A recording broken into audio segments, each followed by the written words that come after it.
Aujourd'hui, le monde scientifique vous présente un modèle d'univers brillant et apparemment parfait. Mais au cœur même de ce modèle se cache un trou noir massif que l'on hésite souvent à avouer. Nous avons photographié les galaxies les plus anciennes, situées à des milliards d'années-lumière, grâce à des télescopes spatiaux de pointe. Nous avons découvert les éléments constitutifs les plus fondamentaux de la matière, en provoquant des collisions de particules subatomiques dans des tunnels massifs. Pourtant, au milieu de toutes ces découvertes magnifiques, il existe une pièce manquante gigantesque. Une pièce qui empêche même les esprits les plus brillants de la physique de dormir et où les équations s'effondrent désespérément. Même si nous affirmons que toute cette existence colossale était née du néant, le doute subsiste. Nous ne pouvons toujours pas expliquer précisément ce qu'était l'étincelle qui a déclenché ce premier instant. Nous ignorons aussi pourquoi l'espace vide se comporte de manière totalement opposée à nos calculs. Cela semble étrange, n'est-ce pas? Même un verre vide sur la table contient de l'air et des photons. Ce néant sombre et silencieux absolu que vous imaginez n'a en fait jamais existé dans l'univers physique. Ce vide que nous avons défini comme un rien pendant des centaines d'années abrite une contradiction massive. Notre mathématique peine à l'exprimer même avec 120 zéros. Si ce premier instant et ce néant absolu avaient été aussi passifs et silencieux qu'on le pensait, tout serait différent. Il serait impossible que vous existiez, que vous respiriez et que la vie germe dans cette galaxie aujourd'hui. Dans cette vidéo, nous explorons cet aveu caché dans le coin le plus sombre de la science. Qu'y avait-il vraiment là-bas, avant le Big Bang? Comment un cosmos entier, le temps et votre corps ont-ils été construits à partir d'un néant absolu? Nous examinerons en détail comment le néant est en réalité une mer bouillonnante. Nous verrons comment les physiciens modernes tentent de résoudre cette immense pièce manquante dans les laboratoires. Mais avant de plonger là-dedans, écrivez dans les commentaires de quelle partie du monde et à quelle heure vous regardez cette vidéo. Voyons cette magnifique communauté. Si vous êtes prêts, commençons à changer à jamais toute votre perception du vide. Pour détruire la perception du vide absolu dans votre esprit, il faut d'abord entrer au cœur même de cette texture complexe que le monde de la physique appelle le vide quantique. Pendant des siècles, les scientifiques ont soutenu qu'une portion d'espace dépourvue d'étoiles, de planètes, d'atomes ou de faisceaux lumineux était une scène de théâtre totalement silencieuse et passive. Pourtant, cette scène passive est aujourd'hui l'acteur le plus dynamique de l'astrophysique. Le vide quantique est l'état d'énergie le plus bas en physique. Il ne contient aucune masse classique ni photon, mais il est rempli de champs d'énergie qui fluctuent continuellement. Pour le comprendre, imaginez que vous entrez dans le studio d'enregistrement musical le mieux isolé et le plus silencieux du monde. Peu importe comment vous vous bouchez les oreilles, vous entendrez toujours votre propre circulation sanguine au milieu de ce silence. Vous percevrez les battements de votre cœur ou ce fin bourdonnement électrique de votre système nerveux qui ne s'arrête jamais. Le vide de l'espace fonctionne exactement de cette façon. Même un volume que vous croyez avoir complètement vidé est rempli d'une vibration provenant de sa propre nature. Selon les mesures, la densité d'énergie sombre cosmologique observée est d'environ 10 puissance moins 9 joules par mètre cube. Cependant, le calcul théorique des fluctuations quantiques est supérieure à cette valeur de 120 ordres de grandeur. Cette densité est le code fondamental qui prouve pourquoi l'univers ne reste pas simplement immobile. Elle démontre qu'il fonctionne au contraire comme une source d'existence. Mais comment cet environnement apparemment vide peut-il produire de l'énergie? Ici apparaît l'énergie du point zéro, l'une des règles les plus strictes de la physique.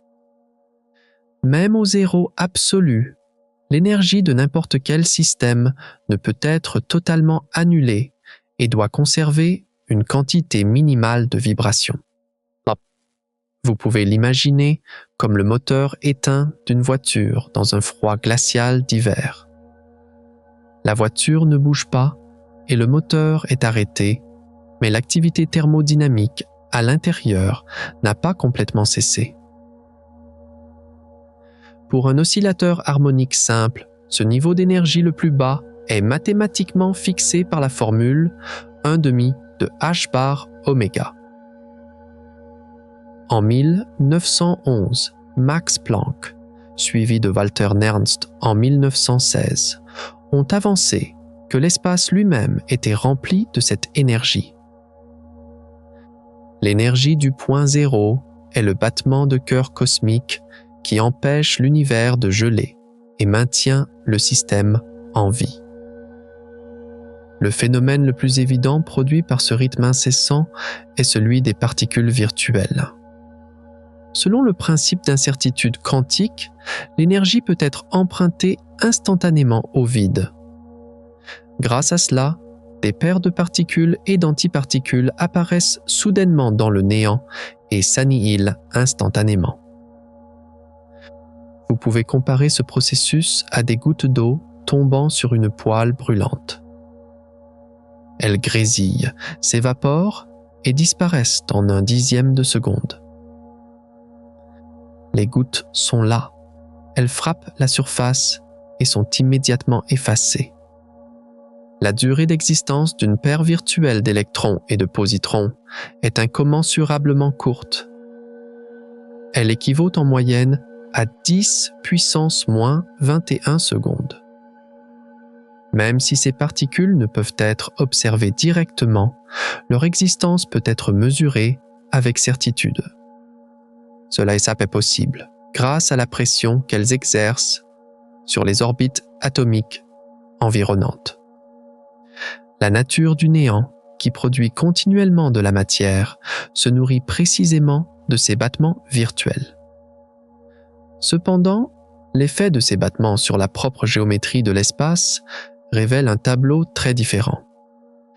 À cette échelle microscopique où les particules virtuelles et l'énergie du point zéro se combinent, l'espace et le temps cessent d'être une couverture plate. Ils deviennent un état chaotique que nous appelons la mousse quantique. Lorsque vous regardez l'océan depuis le hublot d'un avion à 10 000 mètres d'altitude, la surface de l'eau semble parfaite et lisse. Mais si vous vous approchez et l'examinez, vous remarquerez que cette surface bouillonne avec des bulles qui éclatent constamment et des vagues turbulentes. Le tissu de l'espace est exactement comme cela. Lorsque nous descendons au niveau de la longueur de Planck, une taille de 10 puissance moins 35 mètres, l'espace subit un moussage turbulent. Il change constamment de forme et les dimensions s'entremêlent. Ce néant que vous croyez lisse est par nature une ligne de production en ébullition constante où les dimensions se courbent et se tordent. Toutes ces définitions représentent la désintégration de cette croyance en un silence absolu, accepté comme vrai pendant des siècles. Si le vide abrite des mètres cubes d'énergie sombre, s'il engendre et engloutit des électrons en une fraction de seconde, la donne change. Si cette mer bout sans cesse à l'échelle de Planck, l'idée classique du néant, où il ne reste rien s'effondre, Même l'état le plus vide de l'espace est une graine cosmique où l'existence se tient prête à tout moment. Alors, la véritable grande question se révèle peu à peu. Si le vide ne peut jamais être passif, quel a été le mécanisme initial qui a déclenché cette première existence au milieu de toute cette tempête? Pour comprendre le mécanisme de la première existence, il faut remonter cette tempête quantique bouillonnante le plus loin possible dans le temps. Il faut revenir à ce moment le plus compressé où tout s'entremêle. Alors même que le tissu de l'espace n'a pas encore atteint sa forme actuelle, toutes nos lois de la physique pointent vers un seul point d'effondrement. Ce point est ce seuil bouleversant où toutes les règles de la structure universelle sont réécrites depuis le début. La première structure extraordinaire que nous rencontrons est la condition que les physiciens appellent la singularité. Selon les équations de la relativité générale, la singularité est le moment d'effondrement mathématique. C'est l'instant où toute la masse, l'énergie et les éléments constitutifs de l'univers sont piégés dans un point de volume nul et de densité illimitée. Vous pouvez comparer cela à prendre toute l'ossature, le béton et le verre d'un gratte-ciel en acier de 100 étages. Vous les compressez sous une puissante presse hydraulique pour les faire tenir dans un seul grain de sable. Il n'y reste ni vide ni espace de mouvement. Tout s'empile et le système s'effondre physiquement. Selon les calculs, lorsque la limite de ce point est atteinte, c'est-à-dire la densité de Planck, nous faisons face à un seuil. Ce seuil est de 10 puissance 93 grammes par centimètre cube. Ce chiffre est la barrière ultime où les théories deviennent dysfonctionnelles et où les lois de la gravité cessent d'opérer. L'importance de la singularité n'est pas seulement d'être un point de départ. Elle nous montre concrètement la limite absolue de la géométrie de l'espace-temps que nous connaissons et que l'au-delà de ce seuil se transforme en inconnu. Cependant, l'environnement créé par cette densité écrasante engendre à lui seul un tout nouvel enfer. En conséquence directe de cette compression, l'univers a atteint une chaleur maximale absolue que nous appelons la température initiale. Cette chaleur ne permet même pas aux matières d'exister. Lors d'une violente éruption volcanique, la lave qui remonte à la surface fait fondre les roches en quelques secondes pour les transformer en liquide. De la même manière, la température de ce premier instant a le pouvoir de faire fondre non seulement les atomes, mais même les éléments subatomiques les plus fondamentaux. Elle empêche leur assemblage.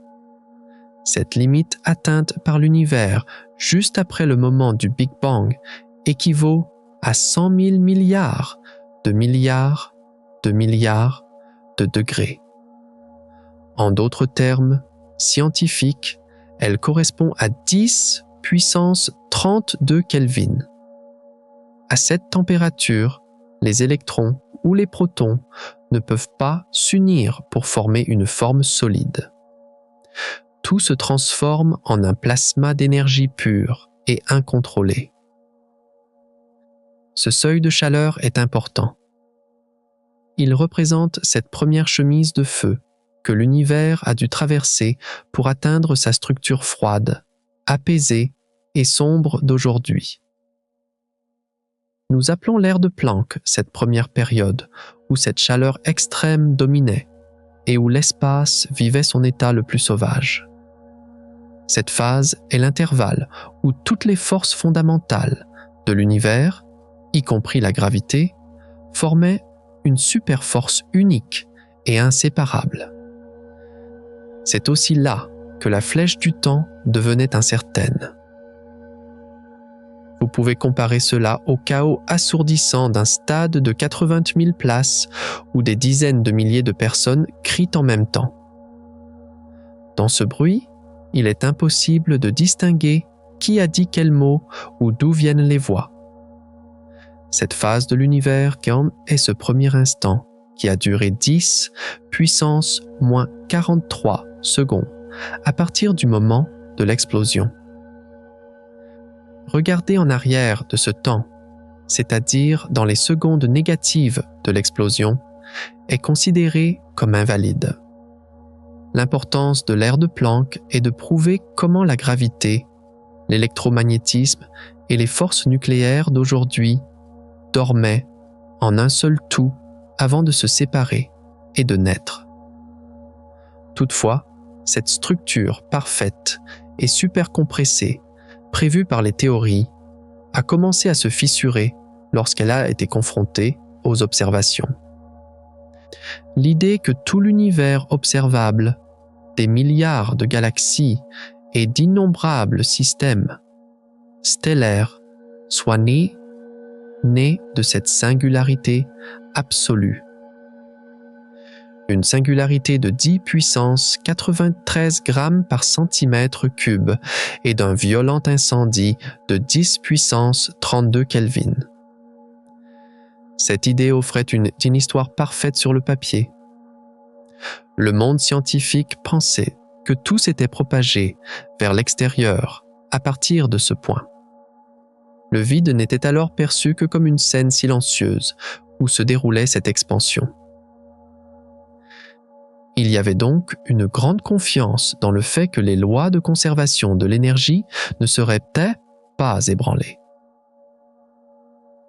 Cependant, à mesure que les expériences en laboratoire s'approfondissaient et que les télescopes modernes scrutaient l'obscurité plus loin, il est apparu que quelque chose ne collait pas fondamentalement dans ce tableau. Ce vide que nous croyions silencieux présentait un comportement très différent de nos attentes. Ces fluctuations produites par les tempêtes quantiques défiaient ouvertement les lois classiques. Elles annonçaient une nouvelle crise qui allait ébranler le modèle d'univers que nous avions tenu pour vrai pendant des siècles. Lorsque vous entrez dans une pièce vide et isolée la nuit et que vous éteignez la lumière, vous pensez que tout s'arrête. Vous croyez qu'une tranquillité absolue commence. Vos yeux ne voient rien et il n'y a aucun bruit autour de vous. Vos oreilles n'entendent aucune onde. Votre esprit vous dit qu'il n'y a plus aucun mouvement ici et que l'univers s'est arrêté. Pendant des siècles, les physiciens ont regardé les espaces vides de l'univers exactement avec cette même illusion quotidienne et ce faux sentiment de sécurité. Cependant, lorsque les télescopes se sont tournés vers le ciel et que les équations se sont approfondies derrière les portes des laboratoires, la vérité a éclaté. Il est apparu à quel point cette pièce qu'ils croyaient sombre et morte était en réalité peuplée et bruyante. Le premier choc est venu directement de la définition de l'espace. Jusqu'alors, on croyait que l'espace était une scène de théâtre passive, où les objets se déplaçaient librement et qui pouvaient être vidés de sa matière. S'il n'y avait pas d'étoiles, de lumière ou de masse, l'énergie devait être nulle. C'était l'attente. En 1928, Paul Dirac de l'Université de Cambridge a détruit cette scène avec une seule équation en formulant la mécanique quantique.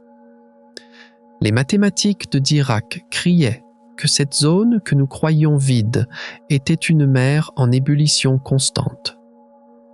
Une mer remplie d'électrons à énergie négative. Le monde scientifique de l'époque a considéré ce résultat choquant comme une erreur de calcul. Il était logiquement rejeté que l'énergie du zéro absolu possède une mobilité non nulle. Alors que l'on attendait zéro, une tempête infinie de particules de valeur négative a surgi. Cette découverte était la contradiction la plus bouleversante que la physique ait rencontrée jusqu'alors. Cependant, l'existence de cette mer d'énergie négative était sur le point de violer une loi beaucoup plus fondamentale. La deuxième crise majeure visait directement la première loi de la thermodynamique et ses règles strictes. Vous connaissez cette célèbre règle enseignée à chaque élève. L'énergie ne peut être ni créée ni détruite. L'apparition soudaine de nouvelles particules, à partir du néant ou de l'espace vide, était considérée comme une violation claire et indiscutable de cette loi de conservation. Des particules dotées d'une masse de valeur positive ne pouvaient pas émerger d'un système nul. En 1927, Werner Heisenberg de l'université de Göttingen a résolu cette crise majeure avec le principe d'incertitude.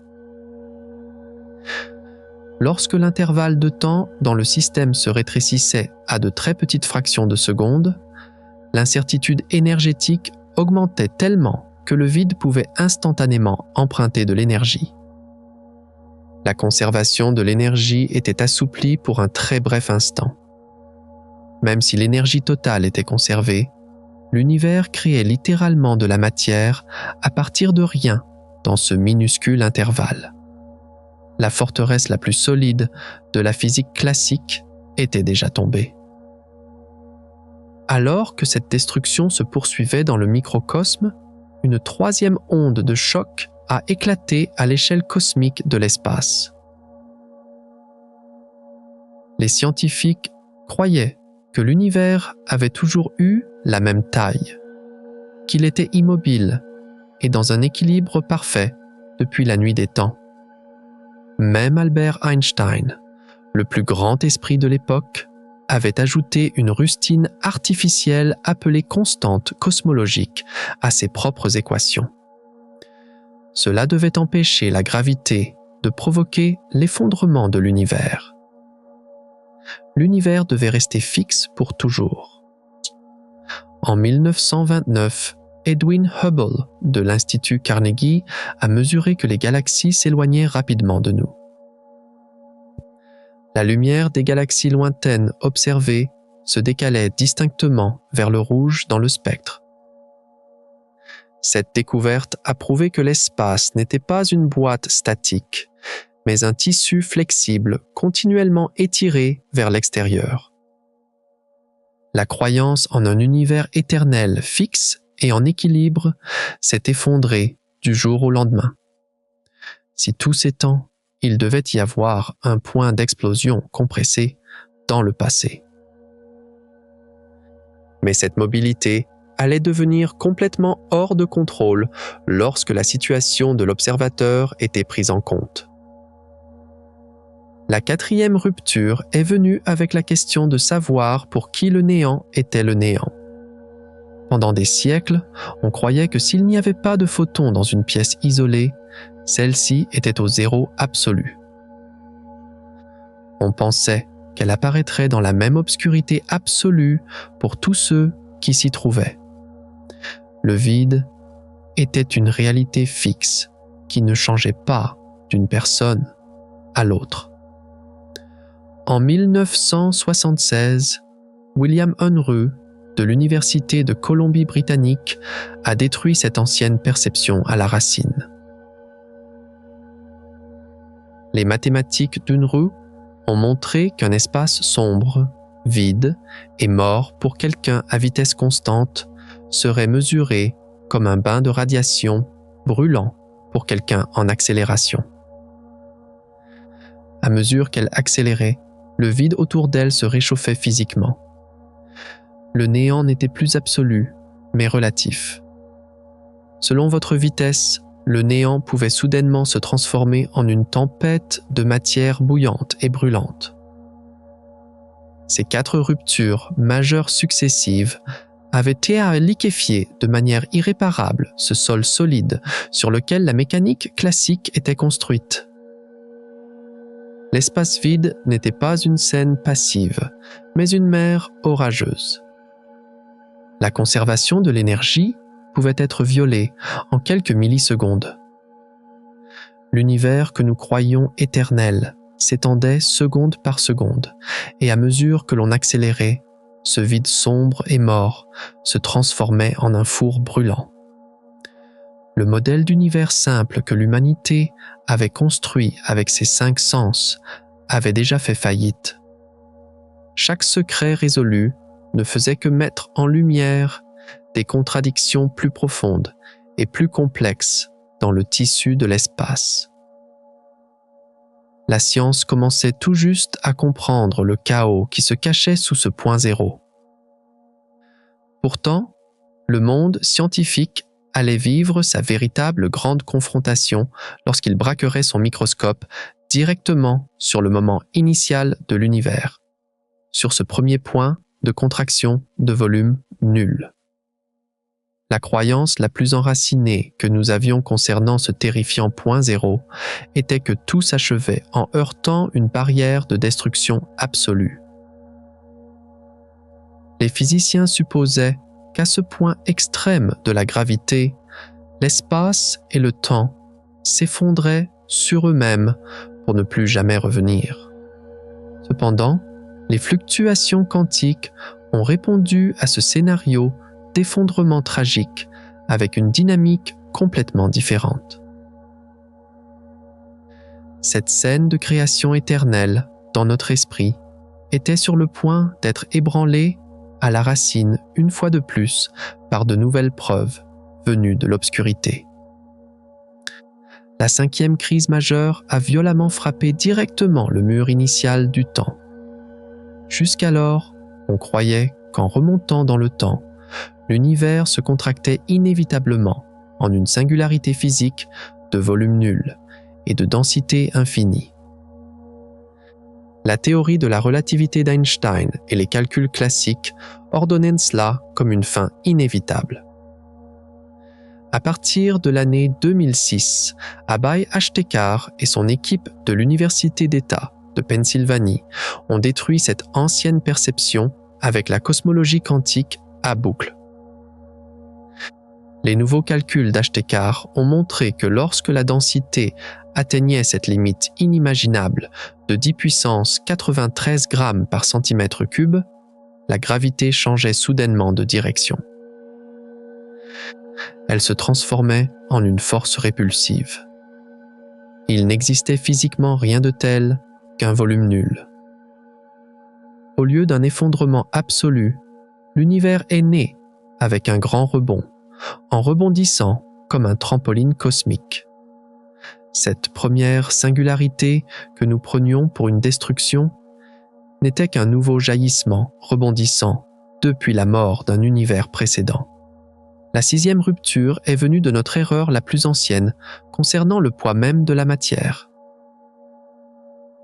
L'humanité croyait que les particules qui volaient lors du Big Bang, ces atomes denses des étoiles et des galaxies d'aujourd'hui, possédaient une masse depuis le début. La masse était considérée comme une partie inséparable et innée de la matière. En l'an 2012, dans les laboratoires du CERN en Suisse, cette croyance a été enterrée dans l'histoire lorsque des protons ont été heurtés. Cela s'est produit lors d'expériences dont Peter Higgs et François Englert avaient établi l'infrastructure théorique. Le boson de Higgs d'une masse de 125 gigaélectronvolts a été prouvé. Nous avons vu qu'au moment initial, aucune particule subatomique dans l'univers n'avait de poids. Elles étaient toutes de l'énergie pure, sans masse, volant à la vitesse de la lumière. La masse n'était pas là depuis le début.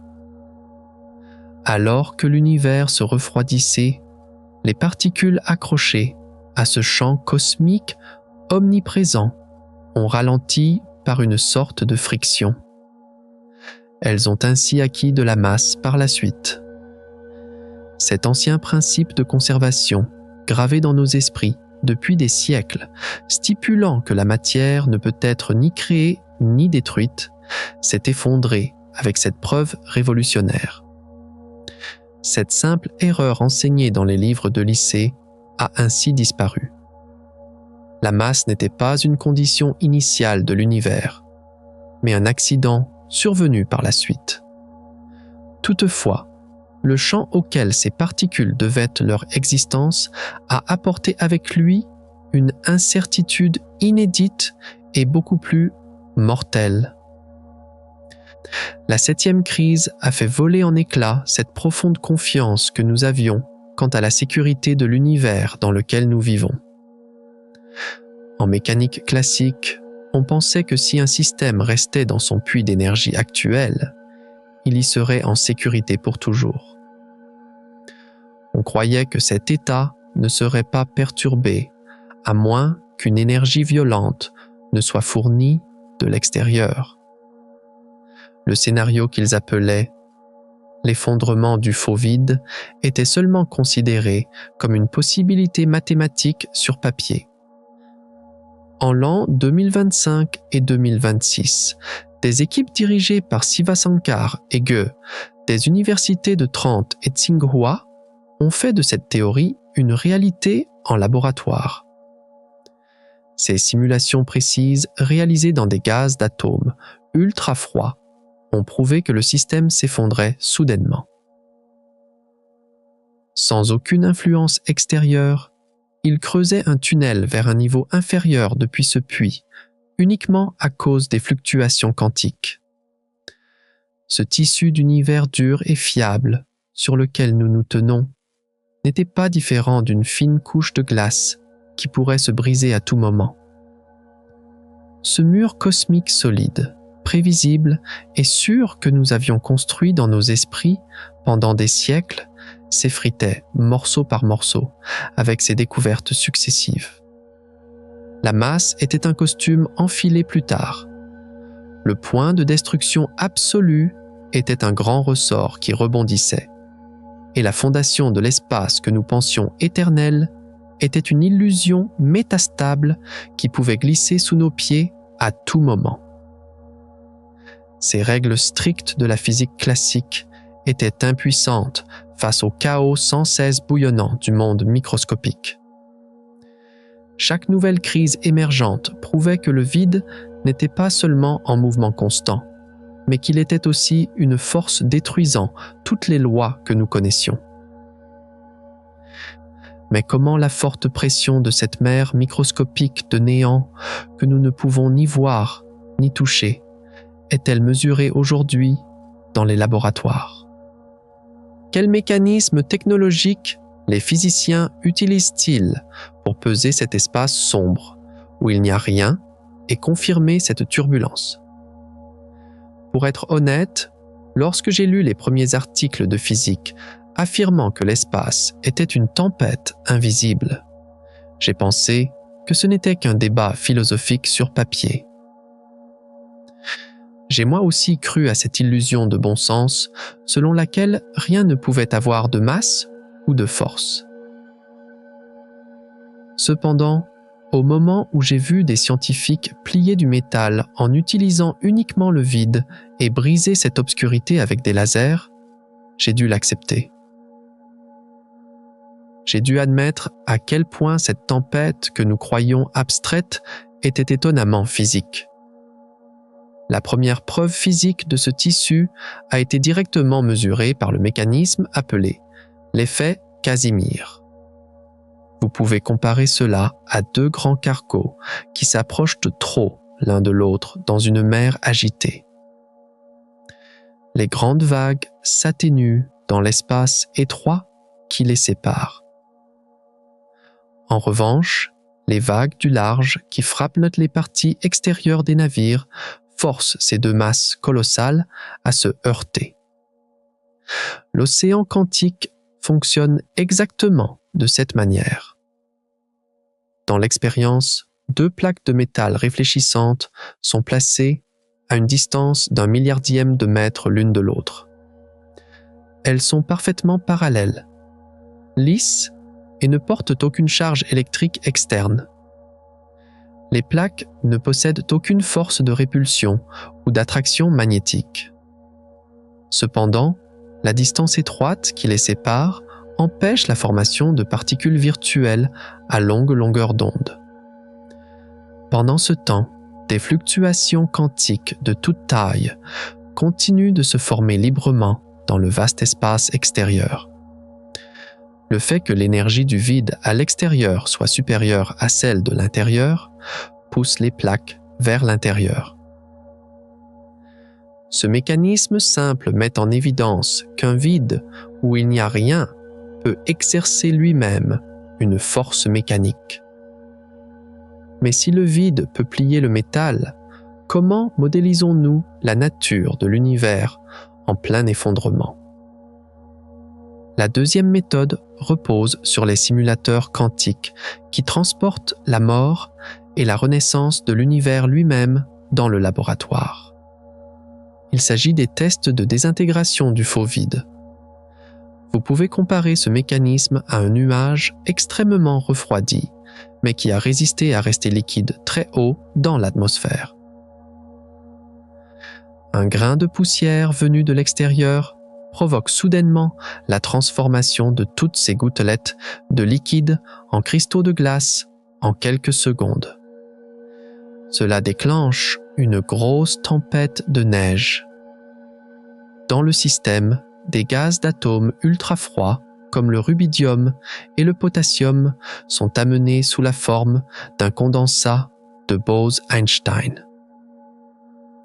Les atomes, contrôlés par des lasers et des champs de radiofréquence, sont piégés dans une cage magnétique asymétrique appelée double puits de potentiel.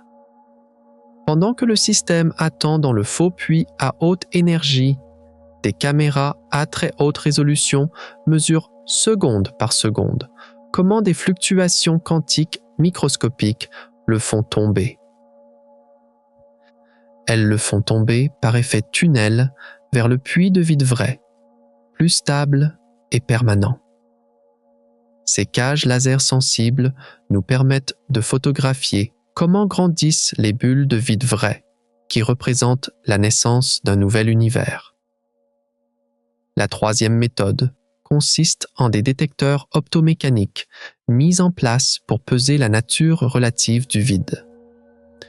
Vous pouvez comparer cela au courant d'air violent que vous sentez frapper votre visage lorsque vous descendez une colline à toute vitesse à vélo. Dans un air sans vent et calme, l'air est stable. C'est votre première vitesse qui crée le vent. Dans les tests de l'effet Unruh, des systèmes laser très sensibles et des cavités nanomécaniques placées sur des orbites circulaires sont tournés à grande vitesse. À mesure que le détecteur accélère, en raison de sa propre vitesse, il commence à percevoir le vide quantique silencieux qui l'entoure comme un four à rayonnement chaud. Grâce à ce mécanisme, on mesure comment le néant, qui est au zéro absolu pour quelqu'un à vitesse constante, se transforme soudainement en un bain de chaleur thermodynamique pour les systèmes en accélération. Cela est mesuré à travers les taux d'incompatibilité subis. L'accélération est la clé qui révèle la température du néant. Toutefois, ressentir le vide est une chose, mais le déchirer soi-même pour en arracher de la matière nécessite une toute autre ingénierie.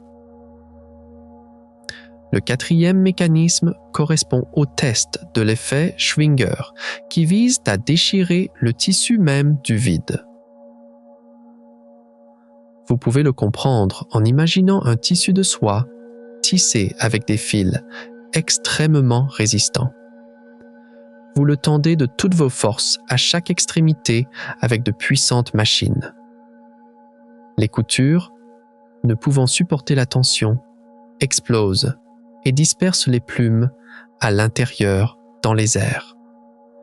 Dans des laboratoires avancés comme SLAC Phase 2 ou ULINP, des faisceaux laser intenses de classe pétawatt sont entrés en collision frontale avec des faisceaux d'électrons à haute énergie.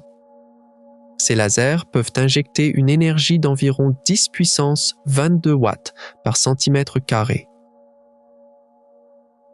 Le puissant champ électromagnétique résultant de cette collision déchire le tissu lisse de l'espace. Il arrache les paires virtuelles d'électrons et de positrons piégés dans le vide. Ce système nous permet de mettre directement sur la table du laboratoire l'acte de produire de la matière réelle à partir du vide pur où aucune matière n'existe. Ces 4 mécanismes, fonctionnant selon des principes différents, ont clairement prouvé aux scientifiques que les zones vides de l'univers ne sont pas une toile passive. Ce tissu est le joueur le plus mystérieux que nous ayons entre les mains. Lorsqu'il il plie les plaques de métal lorsqu'on descend au milliardième de mètre. Il crée des bulles d'univers en ouvrant des tunnels sous les lasers. Il se réchauffe en accélérant et il se déchire littéralement pour vomir de la matière dans des champs électromagnétiques violents.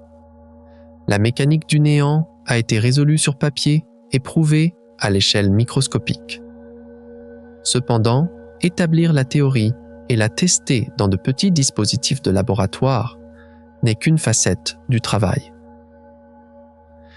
Mais à quoi sert cette information dans le monde réel? Comment les scientifiques traquent-ils aujourd'hui dans les profondeurs de l'espace les traces les plus anciennes et les plus pâles laissées par cet ancien vide qui a explosé il y a des milliards d'années? Comment le font-ils avec les télescopes, ces merveilles d'ingénierie complexe qu'ils ont construits au sommet des montagnes? Cette tempête turbulente que les simulateurs quantiques et les collisionneurs laser de la puissance du pétawatt nous montrent dans le monde microscopique n'est pas seulement un amusement de laboratoire théorique. Le monde scientifique sait désormais très bien que ces très petites fluctuations, à l'échelle du milliardième de mètre, ont façonné le début même de l'univers et la distribution fondamentale des galaxies. C'est pourquoi les appareils d'écoute les plus sophistiqués que l'humanité ait conçus à ce jour ont été mis en service aujourd'hui dans les endroits les plus reculés et les plus élevés de la Terre. Ils sont là pour traquer directement les traces de ces grandes fluctuations d'il y a des milliards d'années et pour calculer l'échelle d'énergie de la théorie de l'inflation dans les premiers instants de l'univers. Le seul but de ces appareils avancés est de détecter ces ondes gravitationnelles primordiales. Ces ondes que la phase d'inflation très rapide, dans les fractions de la première seconde de l'univers, a laissées en permanence dans le tissu de l'espace.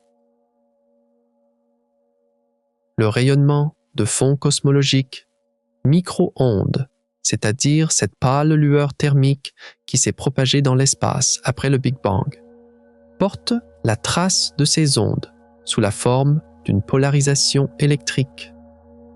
Il s'agit de courbes en spirale spéciales appelées mode B. Et vous pouvez comparer la réalisation de cette mesure indirecte au fait d'examiner les fines lignes de sable fossilisé dans le lit d'un lac du désert asséché et fragmenté il y a des millions d'années. À partir de là, vous calculez la direction et la force d'un ouragan dévastateur qui a traversé cette région dans des temps très anciens. Cette ancienne lumière est de notre lit fossile. Les spirales du mode B dans le ciel sont ces fines lignes dans le sable. Et les ondes primordiales que nous cherchons sont l'ouragan même du Big Bang. Ce mécanisme sophistiqué vise à dresser la carte des vents thermodynamiques de l'univers sombre des origines. Pour dresser cette carte précise, le cœur du monde de la cosmologie bat actuellement à l'Observatoire Simon. En juillet de l'an 2025, le département de l'énergie des États-Unis a annulé un autre projet à grande échelle prévu en raison de problèmes budgétaires. En conséquence, tout le poids de la stratégie astronomique internationale s'est déplacé vers l'observatoire Simon. En l'an 2026, avec 2 nouveaux télescopes ajoutés au système grâce à la contribution financière directe du Royaume-Uni, cette installation a atteint un réseau total de 6 télescopes à petite ouverture et d'un télescope à grande ouverture.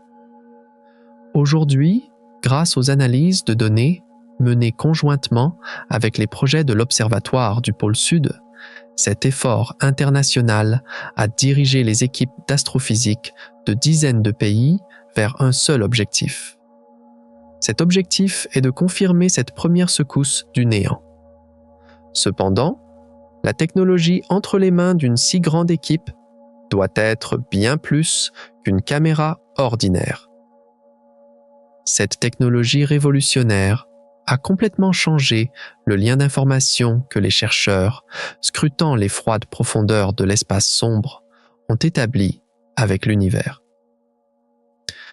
Au cours des années précédentes, ces épais nuages de poussière galactique dans l'espace et les parasites bruyants émis par les étoiles nous empêchaient de voir la première lumière de l'univers. Les astronomes essayaient de regarder derrière un verre givré et sale, pour ainsi dire. Ce nouveau système de l'observatoire Simons filtre mathématiquement cette poussière gênante dans l'espace en observant simultanément dans de multiples bandes de fréquences variant entre 30 et 270 GHz. Il isole avec succès les signaux de gravité nés du néant pur. Ce filtrage réussit à offrir directement aux ordinateurs des chercheurs un ensemble de données nettes, propres et fluides. Il s'agit du code du premier instant de création caché derrière cette porte verrouillée qui voyage dans l'espace depuis 13,8 milliards d'années. Pour pouvoir fournir toute cette isolation phonique et ces données propres, le matériel de ces appareils repose sur des chiffres extraordinaires en termes d'ingénierie. Pour fuir l'humidité atmosphérique et la pollution thermique, l'observatoire Simons a été construit dans la géographie impitoyable et aride du désert d'Atacama au Chili, à une altitude de 5200 mètres au-dessus du niveau de la mer. Au-delà de cette altitude où le corps humain peine par manque d'oxygène, la véritable force qui distingue ce système des autres télescopes dans le monde réside dans ses capteurs. L'installation abrite plus de 60 000 bolomètres supraconducteurs pour collecter la lumière dans le ciel. Refroidis au point du zéro absolu, ces dizaines de milliers de thermomètres microscopiques enregistrent seconde par seconde les différences de chaleur et d'orientation de l'ordre d'un 100 millième au début de l'univers. Cette fine énergie photonique qui filtre depuis le néant dans l'espace se transforme en la preuve la plus précieuse de l'astronomie à la pointe de ces thermomètres. Cependant, ces détections parfaites en laboratoire et ces télescopes avancés restent impuissants lorsqu'il s'agit des dimensions de l'univers. Faire entrer en collision des lasers dans des tunnels au fond de la Terre ou écouter le ciel avec des dizaines de milliers de détecteurs sur les sommets glacés du désert d'Atacama. Cela représente le sommet ultime atteint par les efforts de l'humanité pour comprendre cette tempête primordiale. Nous avons mesuré au millimètre près comment le vide se transforme en force mécanique, et nous avons simulé avec des atomes ultra froids comment le faux vide pouvait s'effondrer. Nous avons aussi réussi à cartographier dans le ciel les lumières en spirale restantes de la première seconde du Big Bang. Le mécanisme a été prouvé à la fois sur le papier et en laboratoire, jusqu'à sa plus petite vis et son équation la plus complexe. Cependant, le véritable choc bouleversant éclate lorsque nous tentons de calculer l'équivalent pratique et numérique de ce mécanisme parfait que nous avons établi dans l'étendue infinie de l'espace. Prenez toutes ces mesures précises et ces règles mathématiques très logiques que nous avons expliquées et mettez-les côte à côte avec le poids réel de l'univers. Lorsque ces niveaux d'énergie calculés, prédits par nos mathématiques, se heurtent à la sombre réalité extérieure de l'univers, une discordance apparaît. Il s'agit de la discordance d'échelle la plus terrifiante et la plus inexplicable que la physique quantique ait jamais vue à ce jour. 10 puissance 120. Ce nombre est le gouffre mathématique le plus terrifiant de l'histoire de la physique. C'est un suivi de 120 zéros que ni l'esprit humain ni aucun superordinateur construit sur Terre ne peut visualiser. Il existe une discordance inexplicable entre la haute énergie que le vide quantique devrait abriter selon les calculs dans les environnements protégés des laboratoires et ce tissu spatial en expansion lente que les astronomes mesurent à l'extérieur en observant les galaxies lointaines. Cette discordance nous confronte directement et impitoyablement aux dimensions réelles de l'univers, à cette terrifiante infinité spatiale et aux sombres limites du néant microscopique. La première étape de cette grande confrontation commence par ce profond effondrement dans le calcul de l'énergie sombre qui déchire et dilate l'espace. Elle commence avec le plus grand échec de la physique à ce jour. Les équations infaillibles de la mécanique quantique prédisent avec un langage mathématique précis que l'énergie totale des particules virtuelles et des fluctuations microscopiques dans le vide devrait être extrêmement violente. Elle devrait atteindre un niveau infini capable de déchirer l'univers dès sa naissance.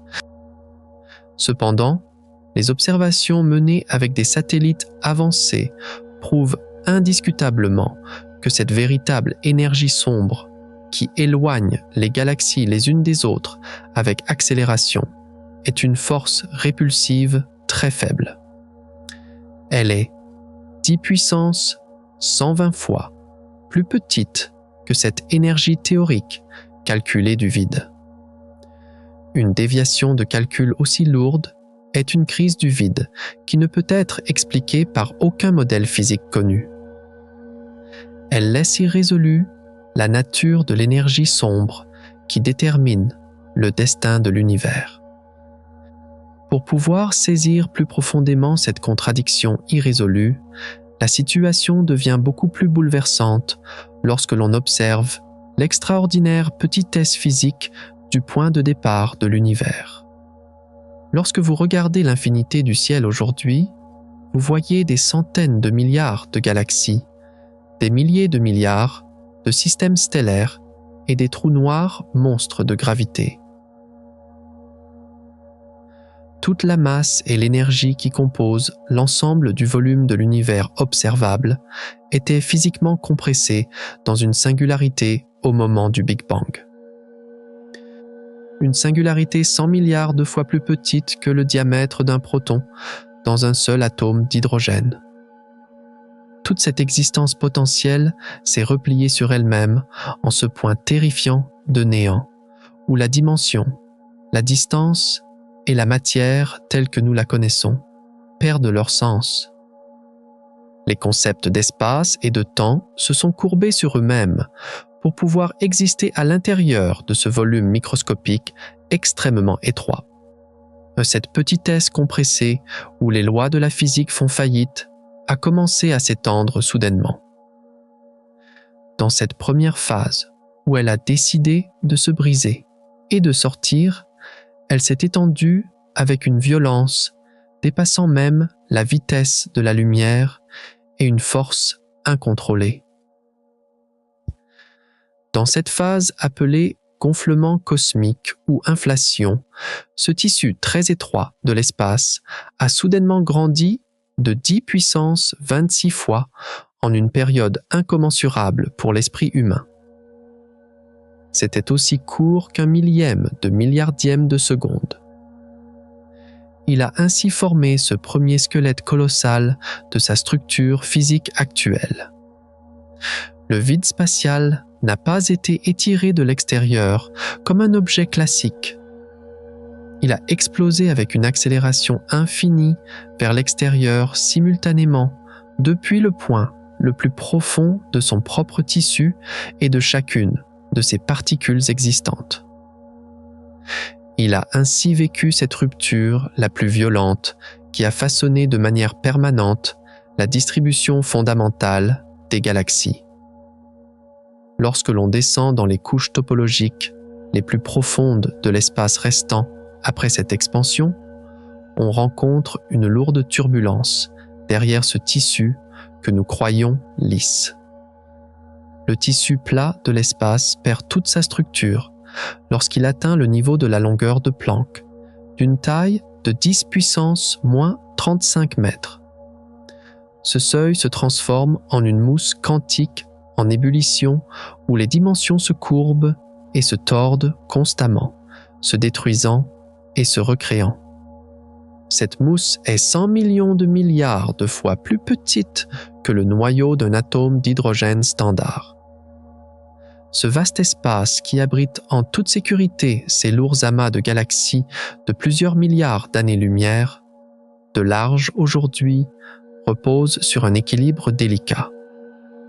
À sa base, il se dresse en tremblant sur une telle structure microscopique et chaotique, sur un champ de néant qui bouillonne violemment à chaque seconde.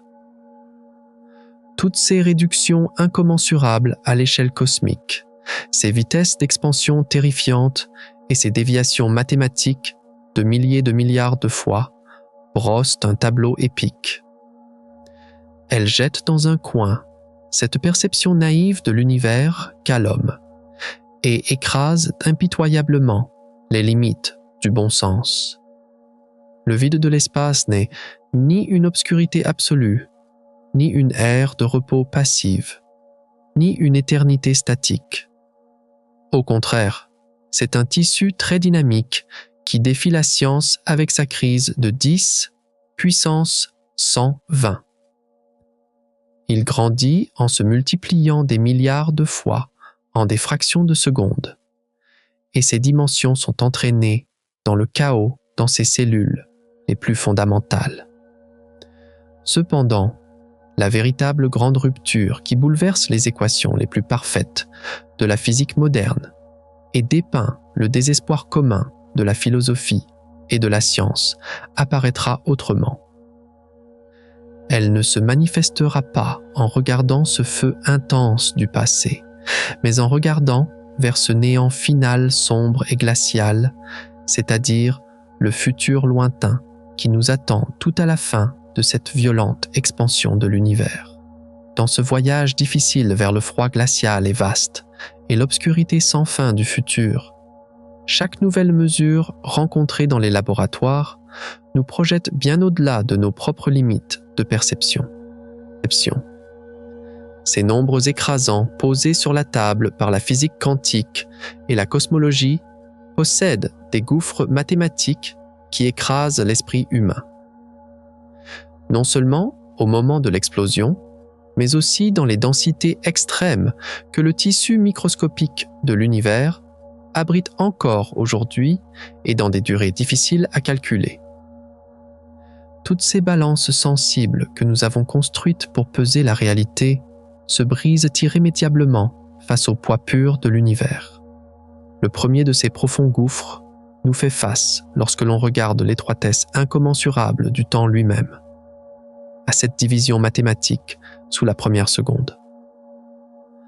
Le temps de Planck est la première phase où nos règles physiques connues, la relativité générale et la mécanique quantique se combinent dans un seul creuset en une superforce finale. Ce temps est incommensurablement court équivalent à 10 puissance moins 43 secondes. C'est presque un instant intemporel. Pour comprendre à quel point cette durée est courte, vous pouvez penser à la fulgurance d'une seule seconde comparée à une vie humaine. Le rapport entre le temps de Planck à ce point zéro et une seconde est des milliers de milliards de fois plus petit que le rapport entre cette seule seconde et l'âge total de 13,8 milliards d'années de tout l'univers. Ce grand moment de rupture de l'existence, cette première étincelle de création où les forces s'entremêlaient, est compressé dans un laps de temps si microscopique et si étroit. Quant aux défauts structurels laissés de manière permanente dans le tissu de l'espace par les fissures violentes créées par ce laps de temps microscopique, ils sont à un niveau qui détruit notre perception de la densité. On estime qu'elles sont restées figées dans le tissu de l'espace lors des transitions de phase brutales du Big Bang. La densité de masse de ces structures unidimensionnelles, appelées cordes cosmiques, va au-delà de ce que même le mot astronomique peut définir. La masse d'un simple morceau de corde cosmique de seulement 1 cm de long équivaut mathématiquement à 10 puissance 22 grammes. Cet état lourd signifie qu'un objet physique de l'épaisseur d'un cheveu ordinaire abrite la masse d'un soleil dans sa propre prison. Ces régions défectueuses laissées dans l'espace avec le refroidissement de l'univers sont la force même, cachée et écrasante. Avec leur haute gravité qui courbe violemment l'espace-temps, elles assurent l'alignement fondamental des galaxies. La force de champ requise pour produire une nouvelle matière à partir de ce vide silencieux, du cœur même, du néant pur, au sein de toute cette densité écrasante, réduit même toutes les forces naturelles à l'échelle planétaire à un niveau de néant.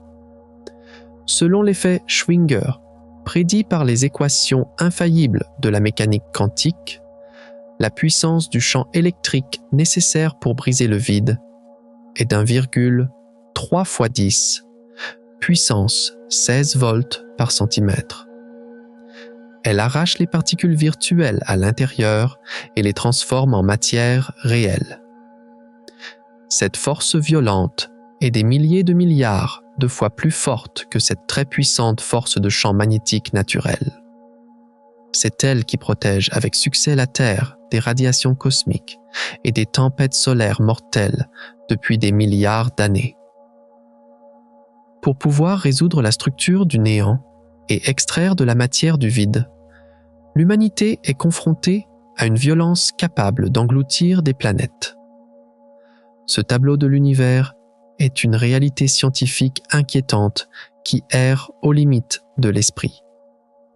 Les dimensions y rétrécissent de 100 millions de milliards de fois, et le temps se compresse dans des intervalles étroits de 10 puissance moins 43 secondes.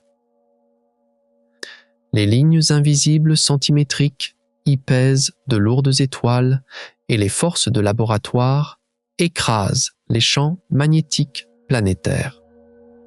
En utilisant ces télescopes sophistiqués valant des milliards de dollars, ces collisionneurs sensibles souterrains longs de plusieurs kilomètres et des cages quantiques abaissées au zéro absolu, l'humanité a réussi à mesurer toute cette violence. Tout a été prouvé numériquement. Chaque équation a été confirmée en laboratoire avec une symétrie parfaite en soi.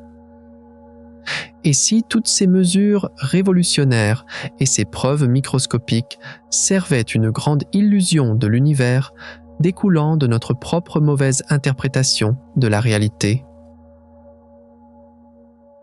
En tant qu'observateurs, alors que nous défendons que cette tempête de particules est une réalité indéniable, pourrions-nous tomber dans une erreur logique très fondamentale et très difficile à corriger, inhérente à l'être humain? Notre esprit essaie constamment d'établir une logique simple pour donner un sens à ce qu'il voit. Cependant, L'univers est un ensemble de paradoxes où la causalité simple fait faillite. Même lorsque nous prétendons, en tant qu'êtres humains, résoudre les secrets de l'espace avec les équations les plus sensibles, nous en sommes victimes. Nous sommes victimes des illusions visuelles superficielles que la culture populaire et le langage quotidien ont gravées dans nos esprits. Alors que nous pensons comprendre la physique quantique, nous croyons aux effets artificiels des films de science-fiction que nous regardons à l'écran. Le concept même du Big Bang vient en tête de ces illusions visuelles. Une très grande majorité des gens pensent que l'univers était autrefois un vide infini, sombre et vaste, comme on l'enseignait au lycée. Ils croient qu'ensuite, une boule de feu incandescente a soudainement explosé au milieu de ce vide, dispersant des galaxies autour d'elle comme des éclats d'obus. À l'origine de ce mythe se trouve notre tromperie par les effets visuels bon marché des documentaires. Il y a aussi le fait que le physicien Fred Hoyle a inventé le terme de Big Bang de manière sarcastique pour rabaisser cette théorie. La réalité scientifique est la suivante. L'expansion n'est pas un mouvement qui se produit à l'intérieur de l'espace. C'est l'étirement simultané vers l'extérieur de l'espace et du lieu eux-mêmes à partir de chaque point. Et cet événement cosmique n'a ni centre ni frontière autour de laquelle il se propage. Cette erreur, corrigée par les premières formules métriques de Georges Lemaître et les observations galactiques d'Edwin Hubble, nous amène à une réalité. Celle que l'existence n'est pas une explosion, mais l'étirement du lieu lui-même comme un tissu. Cependant, lorsque nous tentons de regarder avant ce tissu qui s'étire, nous nous heurtons à un mur logique beaucoup plus profond. Le deuxième mythe est la croyance qu'avant le Big Bang ou l'univers, il y avait un vide silencieux et sombre. C'est la croyance que le temps s'écoulait sans interruption dans ce néant. Notre esprit s'accroche fermement à l'illusion que le temps s'écoule toujours vers l'avant et que l'univers a été créé dans cette ligne temporelle infinie. Il s'accroche à l'idée que pendant les milliers de milliards d'années qui l'ont précédé, l'espace attendait comme un bol vide. Le fait qu'Isaac Newton ait défini l'espace et le temps comme une scène absolue, immuable et indépendante a gravé cette perception dans nos têtes. Pourtant, l'astrophysique d'aujourd'hui affirme que l'espace et le temps lui-même ont existé en se courbant avec ce commencement. Par conséquent, l'expression de temps avant l'univers est physiquement dénuée de sens. Cette crise perceptuelle a été massivement corrigée par l'analogie de Stephen Hawking. Il a déclaré qu'il était tout aussi dénué de sens de demander ce qu'il y avait avant le commencement que de demander où se trouvait le nord du pôle Nord. Il a ainsi été prouvé que le néant n'était pas une salle d'attente, une fiction écrite sur papier.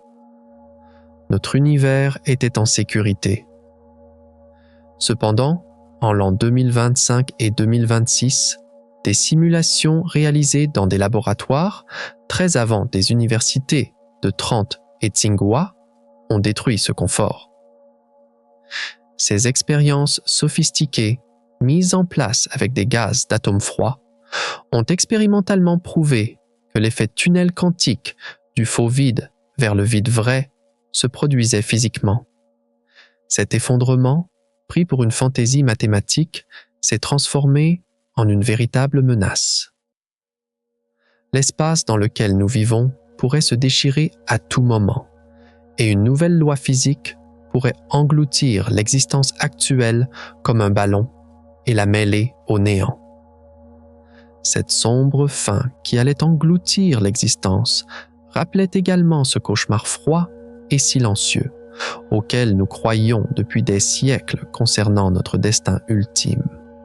La croyance la plus sombre et la plus pessimiste qui tenait captif le monde de la physique était la peur que l'univers en expansion finisse par se transformer en un néant absolu, en une obscurité statique, morte et gelée. Cette crise, appelée la mort thermique, annonçait ce désastre éternel et silencieux où toutes les étoiles s'éteindraient lentement. L'énergie s'épuiserait et aucun mouvement ne subsisterait. L'univers était né du vide. Il était condamné pour l'éternité à retourner dans ce vide mort.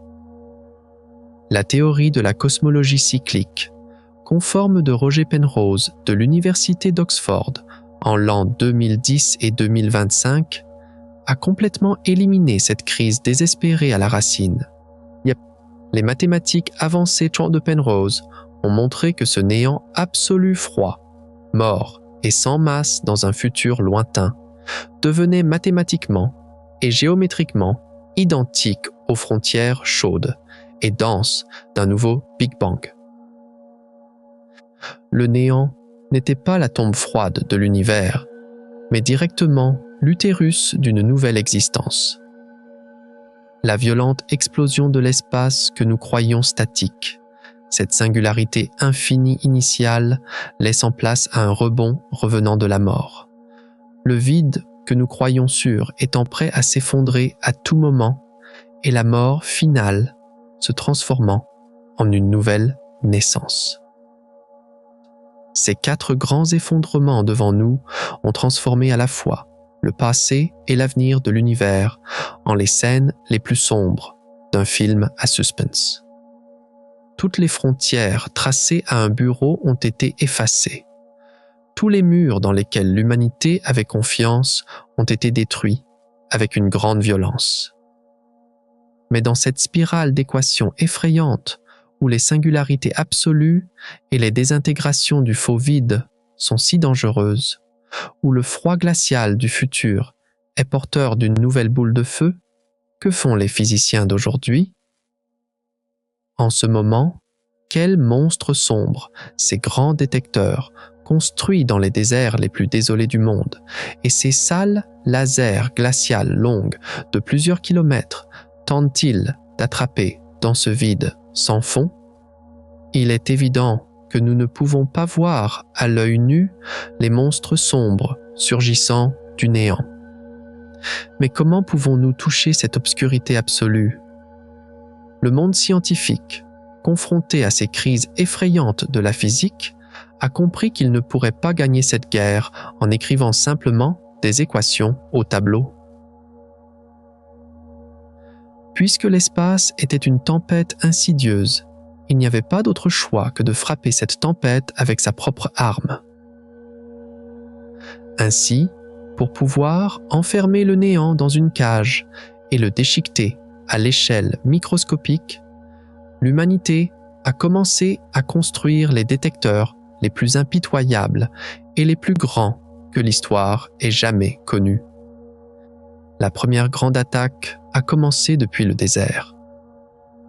Le grand projet américain CMB-S4 avait été annulé en 2025. Tout le fardeau incombait à une seule installation, l'Observatoire Simon. Établi au Chili, à une altitude de 5200 mètres dans le désert d'Atacama, cette installation a porté sa capacité à son apogée en 2026. Actuellement, plus de 60 000 bolomètres supraconducteurs y fonctionnent sans interruption.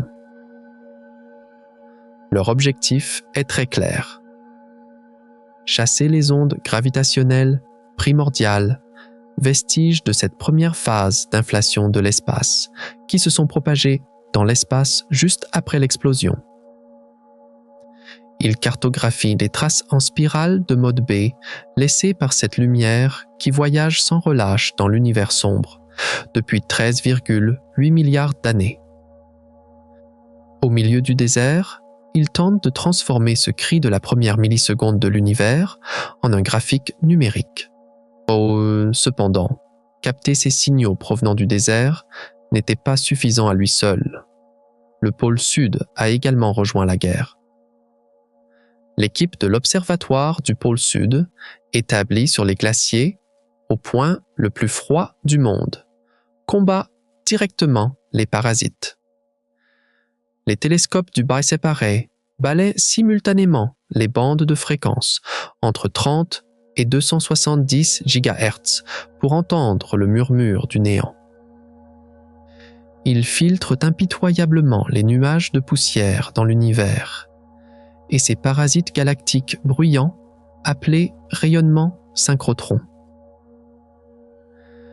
Dans les analyses de données les plus récentes de l'année 2026, ils ont réussi à réduire le rapport tenseur scalaire en dessous de la limite de 0,036. C'était un succès très critique, car ce nombre signifiait qu'ils avaient réussi à isoler les signaux d'ondes gravitationnelles nés du néant du bruit incessant de la galaxie. L'humanité a réussi à isoler au millimètre près cette secousse du premier instant du néant. Pendant que les télescopes regardent au loin, un jeu beaucoup plus dangereux se joue dans les laboratoires souterrains. Des simulateurs quantiques directs sont utilisés. Selon les découvertes publiées fin 2025 et tout au long de 2026, les scientifiques créent des univers synthétiques. Ils gèlent les gaz de rubidium et de potassium jusqu'au zéro absolu et les mettent sous forme de condensats de Bose-Einstein. Ils créent des doubles puits de potentiel asymétriques avec des lasers et emprisonnent le gaz dans un faux vide. Puis ce moment de tension est vécu. L'effondrement du faux vide au vide vrai, c'est-à-dire ces bulles de transition de phase effrayantes, est photographié à l'échelle microscopique et en temps réel. Les physiciens font exploser des univers miniatures dans leurs petites bouteilles magnétiques et les détruisent. Faire exploser des univers était effrayant, mais la vraie folie était de tenter de déchirer le néant lui-même. La dernière grande attaque est menée directement contre le vide lui-même. De très puissants systèmes laser installés dans des laboratoires avancés tels que le SLAC ou le LINP, comprimant des énergies inconcevables. Elles atteignent 10 puissance 22 watts par centimètre carré. L'objectif est très violent. Avec ce champ électromagnétique extraordinaire créé, le but est de déchiqueter le vide lui-même. Ces fils invisibles du néant sont forcés. Des paires de particules virtuelles cachées à l'intérieur du vide sont arrachées de leur place par la force brute. Les physiciens tentent d'arracher de la matière réelle à ce vide invisible en tirant des faisceaux laser dans l'obscurité. Ces expériences, connues sous le nom d'effet Schwinger, se poursuivent à toute vitesse pour prouver que le néant n'est pas seulement une scène de théâtre, mais un tissu vivant dont la matière saigne lorsqu'il est frappé. Les télescopes dans les déserts, les détecteurs sur les glaciers, les cages atomiques gelées et les lasers haute puissance qui déchirent le vide. La technologie de l'an 2026 a mis une tempête de néant de 13,8 milliards d'années sous une lentille microscopique. Chaque analyse sophistiquée réussie, chaque toute nouvelle donnée calculée, entr'ouvre un peu plus cet épais rideau d'obscurité. Les équations sont désormais beaucoup plus claires et les mesures sont beaucoup plus précises qu'auparavant. C'est bien, mais cette certitude suffit-elle à résoudre tous les problèmes? Peu importe à quel point la technologie progresse, qu'adviendra-t-il de ces mystères ouverts qui se dressent comme un mur infranchissable à chaque pas que nous faisons vers le centre de l'obscurité? Malgré toutes ces technologies de pointe à leur disposition, Comment le monde scientifique va-t-il faire face à ces 4 grandes questions irrésolues qui les empêchent de dormir la nuit? Chaque nouvelle donnée enregistrée par les détecteurs donne naissance à un tout nouveau cauchemar depuis l'obscurité. On pensait que cette grande guerre entre la physique quantique et la théorie de la relativité était terminée. Cependant, elle s'enflamme à nouveau avec une violence destructrice dans les abîmes les plus profonds de l'espace. Les scientifiques tentent de détruire le néant avec des budgets de plusieurs milliards de dollars.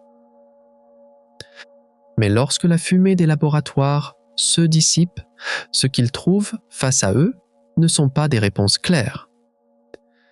Ils sont confrontés à de grands points d'interrogation qui ressemblent à des trous noirs dévorants. Ils sont assez puissants pour ébranler toute la physique moderne dans ses fondements. Le premier grand mystère concerne le déclencheur même de l'explosion. Il y a ce champ qui force l'univers à s'étendre beaucoup plus vite que la lumière immédiatement après le Big Bang. La véritable nature de ce champ d'énergie à pression négative, appelé inflaton, est inconnue. Cette homogénéité parfaite dans le fond diffus cosmologique prouve que cette inflation violente a clairement eu lieu. Mais d'où vient le carburant de ce désastre? L'astrophysicien Akito Kusaka et son équipe de l'observatoire Simons suivent cette trace.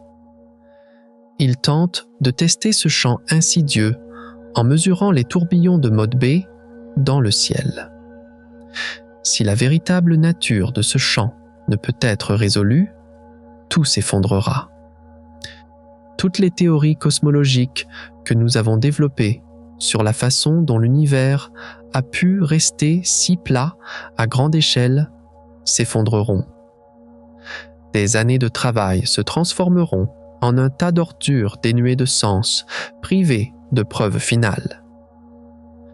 Le deuxième mystère recèle un effondrement mathématique beaucoup plus lourd. La mécanique quantique dicte que l'énergie totale de ces fluctuations bouillonnantes dans le vide de l'espace doit être terriblement élevée. L'attente est de taille extrême. Cependant, le fait que la véritable énergie sombre, qui éloigne les galaxies les unes des autres, avec accélération, ait une petite valeur mathématique, bouleverse profondément les scientifiques. C'est ce qu'on appelle la crise de la constante cosmologique. Les chercheurs des projets BICEP, Planck et DESY travaillent actuellement côte à côte. Ils tentent d'éclairer cette profonde obscurité en combinant les données de décalage vers le rouge de l'univers. Si cette terrible discordance, qui atteint un ordre de grandeur de 120, ne peut être résolue, le désastre grandira. La mécanique quantique et la relativité générale d'Einstein ne pourront jamais être unifiées sous un cadre mathématique cohérent. La théorie de la grande unification restera à jamais une illusion. Alors que ces rêves théoriques concernant l'avenir tombent à l'eau un par un dans les laboratoires, ce point zéro du passé continue de saigner sans arrêt. La troisième grande crise repose sur le moment t égale à 0 du temps lui-même. La question de savoir si l'univers entier s'est rétréci en un néant mathématique et une densité infinie lors de ce premier instant du Big Bang, ou si le tissu quantique de l'espace-temps l'a empêché, reste sans réponse. On sait que l'univers s'est rétréci dans le passé en une phase de plasma extrêmement chaud.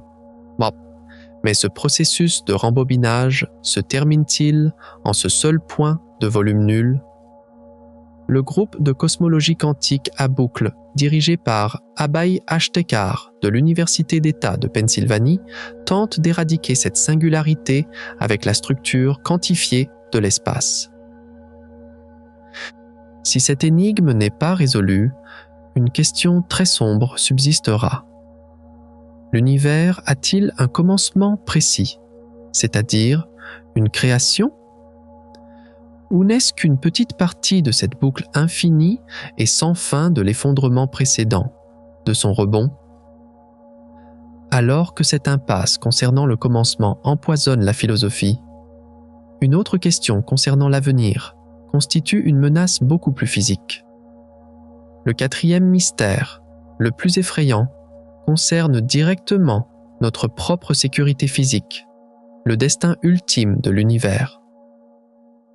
Le niveau d'énergie actuel du champ de Higgs qui détermine les lois de la physique de notre univers, est-il un vide vrai, permanent et sûr? Ou est-ce un faux vide dangereux qui pourrait s'effondrer vers un niveau inférieur à tout moment? La position du boson de Higgs, dont la masse a été mesurée à 125 gigaélectronvolts dans les laboratoires du CERN, est critique. On ignore si cette masse se situe exactement au-dessus de la limite de l'effondrement universel absolu. Travaillant avec les données de l'an 2026, Valentina Cairo et Stephen Lowett testent cette probabilité effrayante dans les collisionneurs. Si ce champ d'énergie potentiel n'est pas résolu, nous ne connaîtrons jamais le destin de l'univers. La question de savoir si notre fin viendra avec cette désintégration mortelle du vide, qui apparaîtra soudainement et se propagera dans l'espace à la vitesse de la lumière, engloutissant tous les atomes, restera toujours en suspens. Ce déclencheur insidieux de l'inflaton, la sombre discordance de la constante cosmologique, ce gouffre sans fond au point zéro du temps, et cette mine vagabonde du champ de Higgs prête à exploser à tout moment. Peu importe à quel point la technologie progresse, ces quatre grands monstres cachés au cœur du néant résistent impitoyablement aux efforts de l'humanité pour comprendre l'univers. Ces cages en acier que nous construisons dans les laboratoires, ces télescopes dernier cri et ces longs collisionneurs souterrains ne nous montrent que les rivages sûrs de la vérité.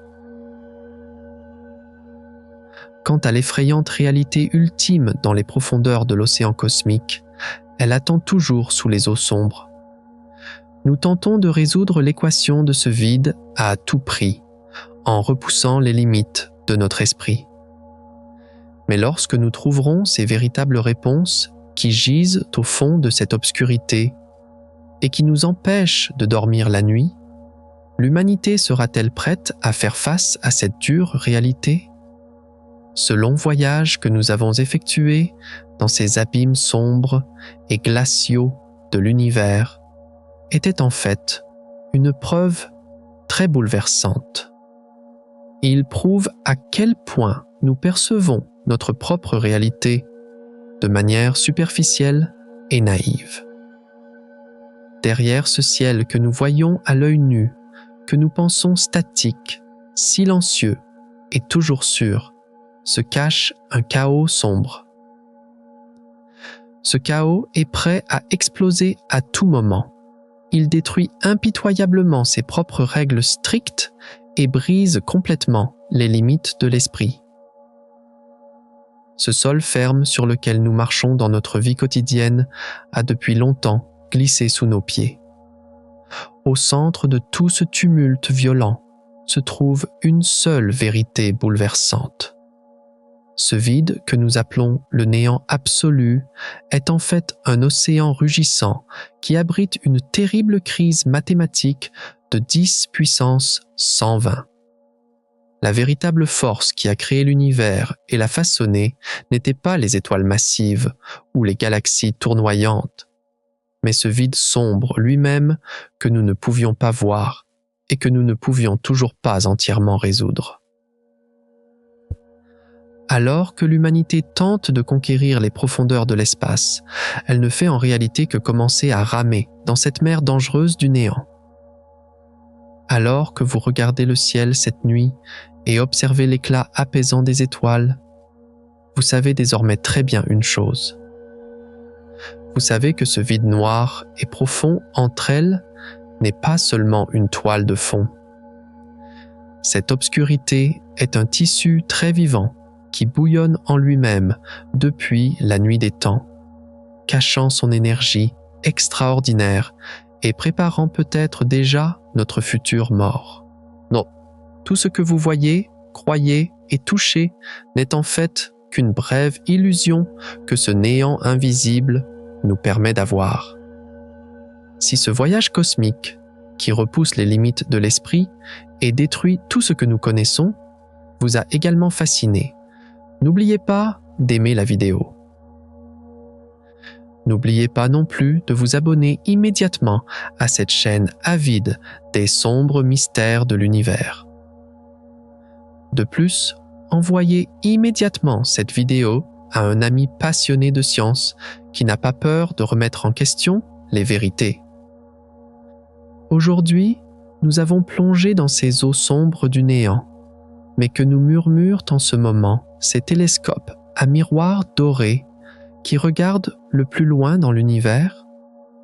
La machine la plus avancée lancée dans l'espace par l'humanité a capturé une contradiction très dangereuse dans les coins les plus reculés du cosmos. Elle ébranle nos règles physiques dans leur fondement et ne correspond à aucun modèle d'univers connu. Et vous, de quel endroit exact du monde et à quelle heure regardez-vous ces crises bouleversantes en ce moment? Retrouvons-nous juste en bas, dans les commentaires.